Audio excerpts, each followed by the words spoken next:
नमस्कार दोस्तों, स्वागत है आप सभी का हमारे इस धार्मिक YouTube चैनल में। जी हाँ दोस्तों, आप अपने जीवन काल में कुछ नया सीखने की चाह रखते हैं तो दोस्तों चैनल को सब्सक्राइब जरूर करें, बेल आइकन घंटी को भी प्रेस करें। जी हाँ दोस्तों, हम आप सभी से हाथ जोड़कर प्रार्थना करते हैं कि दोस्तों वीडियो को शुरू से लेकर अंत तक जरूर देखिएगा, क्योंकि आज का वीडियो बहुत ही ज्यादा खास रहने वाले हैं। जी हाँ दोस्तों, टोटल ज्ञान में दोस्तों सच्ची श्रद्धा से कमेंट में जरूर लिखें हर हर महादेव। घर में ऐसे झाड़ू पोछा लगाने से आती है भयंकर गरीबी। माता लक्ष्मी कभी भी नहीं करती ऐसे घर में वास, इसीलिए यह गलती कभी भी ना करें। इसी के साथ दोस्तों इस वीडियो में हम जानेंगे कि झाड़ू पोछा लगाने का सबसे शुभ समय कौन सा है, ताकि आपको शुभ फल की प्राप्ति हो सके। तो पूरी जानकारी के लिए इस वीडियो को अंत तक जरूर देखिएगा। दोस्तों, एक महिला को पोछा झाड़ू लगाते समय यह गलतियां कभी भी नहीं करनी चाहिए, वरना ऐसे घर में आ जाती है गरीबी और हो जाता है राहु केतु का वास।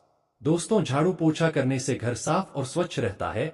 जो घर साफ और स्वच्छ रहता है वहां खुशियां और संपन्नता आती है। शास्त्रों के अनुसार झाड़ू को दूसरों का एक स्वरूप माना गया है। झाड़ू से दरिद्रता रूपी गंदगी को बाहर किया जाता है। जिन घरों के कोने में झाड़ू पोछा व साफ सफाई रहती है तो वहां का वातावरण सकारात्मक ऊर्जा से भरा रहता है। घर के सभी सदस्य तरक्की करते हैं और घर के कई तरह के वास्तु दोष भी दूर होते हैं। आज हम आपको बताएंगे कि झाड़ू पोछा करते समय किन किन बातों का ध्यान रखना चाहिए। खासकर एक महिला को ऐसा पूछा कभी भी नहीं लगना चाहिए। घर में गरीबी आती है और राहु केतु प्रवेश करते हैं और शनि भी रुष्ट हो जाते हैं। तो चलिए जानते हैं, लेकिन उससे पहले आपसे रिक्वेस्ट की वीडियो को लाइक कर अपने दोस्तों के साथ शेयर करें, और अगर आपने अभी तक चैनल को सब्सक्राइब नहीं किया तो सब्सक्राइब जरूर करें। दोस्तों, नंबर 1, आप घर में पूछा लगे तो हफ्ते में 3 बार पानी में थोड़ा सा नमक जरूर मिल लेना चाहिए। नमक मिले हुए पानी से पोछा लगाने से कीटाणुओं का नाश हो जाता है, साथ ही साथ नकारात्मक ऊर्जा घर से खत्म हो जाती है और महालक्ष्मी आपके घर में प्रवेश करती है। दोस्तों, शास्त्रों में बताया जाता है कि जब सूर्य अस्त हो जाता है तब कभी भी व्यक्ति को झाड़ू पोछा नहीं लगना चाहिए, क्योंकि यह समय सफाई के लिए उचित नहीं माना जाता। सूर्यास्त के समय झाड़ू पोछा लगाने पर राहु केतु आपके घर में प्रवेश करते हैं और महालक्ष्मी आपके घर को छोड़कर चली जाती है और ऐसे घर में गरीबी घर में प्रवेश करती है। नंबर 2 दोस्तों, सबसे पहले तो आपको बता दें कि पूछा कभी भी दिन के 12 के बाद या संध्या काल में नहीं लगना चाहिए। पूछा हमेशा आप सुबह के समय लगे, जिस घर में रात भर में जमा हुई सभी नकारात्मक ऊर्जा बाहर चली जाए और हमारा घर शुद्ध और सकारात्मक ऊर्जा से भरपूर रहे। नंबर 3, कई लोग अगर बाल्टी टूट जाए तो उसे पोछा लगाने के लिए इस्तेमाल करने लगते हैं, लेकिन कभी भी टूटे हुए बर्तन या बाल्टी में पानी भरकर पोछा नहीं लगना चाहिए। यह बहुत ही अशुभ माना जाता है। इस पौधे से मिलने वाला लाभ आपको कभी भी प्राप्त नहीं होगा। तो अगर आपके घर में भी टूटी हुई वस्तु पोछा लगाने के लिए उपयोग में लाई जाती है तो अभी बदल लीजिए, वरना आपको नुकसान उठाना पड़ सकता है। नंबर 4, बृहस्पतिवार यानी गुरुवार के दिन पूछा नहीं लगना चाहिए। बृहस्पतिवार को गुरु माना जाता है और पोछा लगाने से गुरु ग्रह कमजोर होता चला जाता है, इसीलिए बृहस्पतिवार को पूछा नहीं लगना चाहिए। बृहस्पतिवार को पोछा लगाने से और कपड़े धोने से और मांस मदिरा का सेवन करने से संतान और पति पर कष्ट आते हैं और गरीबी आपके घर में स्थान बना लेती है, इसीलिए यह गलती कभी भी ना करें। नंबर 5, शास्त्रों के अनुसार छोटी कन्याओं से कामकाज झाड़ू पोछा कभी भी नहीं लगवाना चाहिए, इसे पाप लगता है और मां लक्ष्मी रुष्ट हो जाती है। वेद पुराण के अनुसार बताया जाता है कि छोटी कन्या बहुत भोली होती है, इसे देवी का रूप माना जाता है, और अगर आप जानबूझकर छोटी कन्याओं से झाड़ू पोछा लगवाते हैं तो घर में गरीबी आती है, शनि भी रुष्ट हो जाते हैं। दोस्तों, नंबर 6, कभी भी जानवर या अन्य सदस्य को झाड़ू से नहीं मारना चाहिए। यह बहुत बड़ा अपशगुन माना जाता है। ऐसा करने से माता लक्ष्मी क्रोधित हो जाती है, इसे सबसे बड़ा पाप माना जाता है।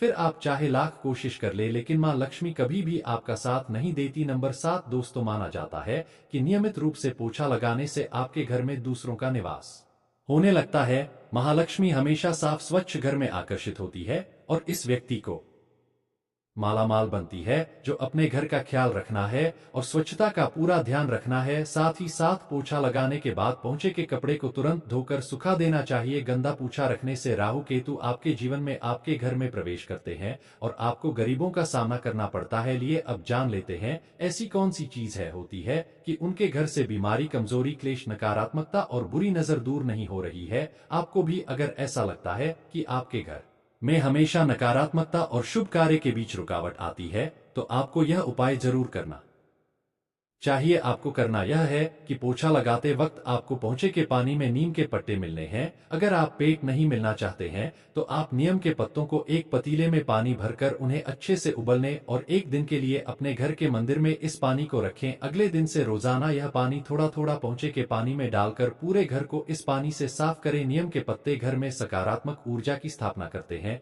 जिससे आपके घर पर लगी कोई भी बुरी नजर, टोटका और काली नजर का अंत होने लगता है। नकारात्मकता तो आपके घर से कोसों दूर रहने लगती है और घर में सकारात्मक ऊर्जा का वास होने लगता है। इस ऊर्जा के कारण आपके कार्य में जो भी वाइन आते रहते हैं वह भी दूर हो जाते हैं। अगर आप भी अपने घर में शांति और समृद्धि बनाना चाहते हैं तो इस उपाय को जरूर प्रयोग करें। दोस्तों, माना जाता है कि धान की देवी मां लक्ष्मी का वास झाड़ू में ही होता है, इसीलिए झाड़ू पर कभी भी पर नहीं लगना चाहिए। ऐसा होने पर लक्ष्मी जी रूठ जाती है। शास्त्रों में कहा गया है कि झाड़ू को हमेशा ही कृष्ण पक्ष में ही खरीदना चाहिए। अगर आप झाड़ू को शुक्ल पक्ष में खरीदने तो झाड़ू दुर्भाग्य का कारण बनती है।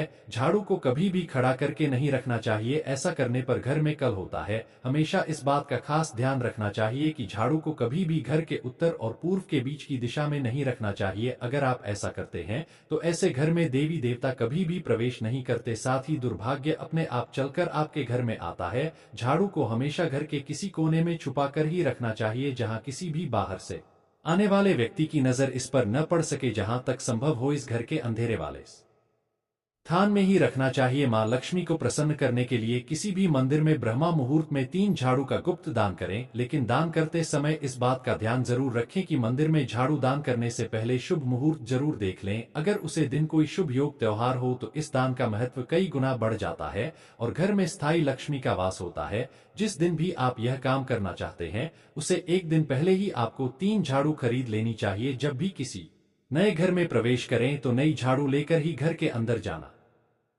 चाहिए। यह शुभ शगुन माना जाता है। इससे नए घर में सुख, समृद्धि और शांति बनी रहेगी। जो व्यक्ति सपने में नई झाड़ू लेकर अपने आप को खड़ा देखा है तो यह सौभाग्य का प्रतीक माना जाता है। दोस्तों, इस बात का भी ख्याल रखें कि परिवार के किसी भी सदस्य के बाहर जाते ही तुरंत झाड़ू लगाना अशुभ होता है। ऐसे में वह व्यक्ति जिस भी काम के लिए गया है वह काम बिगड़ सकता है और उसे असफलता का सामना करना पड़ता है। इसीलिए उसके जाने के बाद थोड़ी देर रुक जाए और उसके बाद ही आपको झाड़ू पोछा लगाना चाहिए। चलिए जानते हैं कि झाड़ू लगाने का सबसे शुभ समय कौन सा है। दोस्तों, वैसे तो झाड़ू हमेशा सुबह लगानी चाहिए, यह सब जानते हैं, लेकिन आपको बता दें कि ब्रह्मा मुहूर्त में उठकर झाड़ू लगाना सबसे ज्यादा शुभ माना जाता है।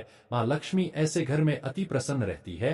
ब्रह्मा मुहूर्त में उठकर यानी सुबह सूर्योदय से पहले उठकर घर में झाड़ू लगानी चाहिए। लेकिन अगर सुबह उठते ही आप झाड़ू ना लगा पाए तो ऐसे में घर के मुख्य द्वार के आसपास झाड़ू लगाकर ब्रह्मा मुहूर्त में मुख्य द्वार को स्वच्छ कर लें, ताकि ब्रह्मा मुहूर्त में ही देवी देवता के आने का मार्ग स्वच्छ हो जाए और घर में मां लक्ष्मी स्थायी रूप से वास कर सके। जी हाँ दोस्तों, झाड़ू माता लक्ष्मी की प्रतीक माना जाता है। तो दोस्तों, आप झाड़ू से यह गलती कभी मत कीजिएगा, नहीं तो बहुत ही ज्यादा गरीबी का सामना करना पड़ेगा। जी हाँ दोस्तों, आप अभी तक हमारे चैनल को सब्सक्राइब नहीं किया है तो दोस्तों चैनल को सब्सक्राइब जरूर करें, बेल आइकन घंटी को प्रेस करें और नीचे कमेंट बॉक्स में हर हर महादेव जरूर कमेंट करें। धन्यवाद।